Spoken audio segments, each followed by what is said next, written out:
वह महादेव की हथेली पर जल रही थी, लेकिन चीखने के बजाय वो हंस रही थी। उस रात काशी का आसमान खून से भी ज्यादा लाल हो चुका था।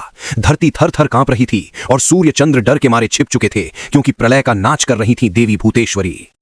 ये माता अन्नपूर्णा का वो गुप्त और विनाशकारी रूप था जिसे महादेव ने सिर्फ दैत्यों के संहार के लिए बनाया था। लेकिन उनका क्रोध इतना बढ़ गया कि अब वो दुश्मनों को नहीं बल्कि पूरी सृष्टि को निगलने पर उतारू हो गई थीं। देवताओं की पुकार सुनकर शिव को बीच में आना पड़ा। महादेव ने उन्हें रोकने के लिए अपना मायाजाल फेंका, लेकिन देवी की एक हंसी ने उसे रेत की तरह बिखेर दिया। शिव ने दूसरा प्रयास किया, ब्रह्मांड की सबसे प्राचीन पाशुपत ज्योति, लेकिन देवी ने उस आग को भी अपने चारों ओर लपेट लिया और भी भयानक हो गईं। अंत में शिव ने अपनी आंखें मूंदी और कालाग्नि रुद्र की ध्वनि गूंजी, वो आवाज जो प्रलय को शांत कर सकती थी, लेकिन भूतेश्वरी उसे भी चीर कर नाचती रहीं।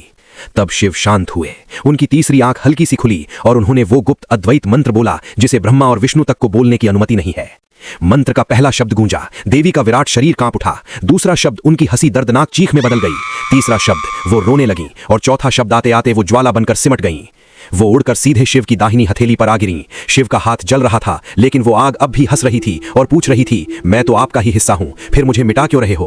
पुराणों के अनुसार उस एक पल में शिव की एक युग जितनी शक्ति खर्च हो गई थी और उसी दिन के बाद से भूतेश्वरी का नाम इतिहास के पन्नों से हमेशा के लिए मिटा दिया गया।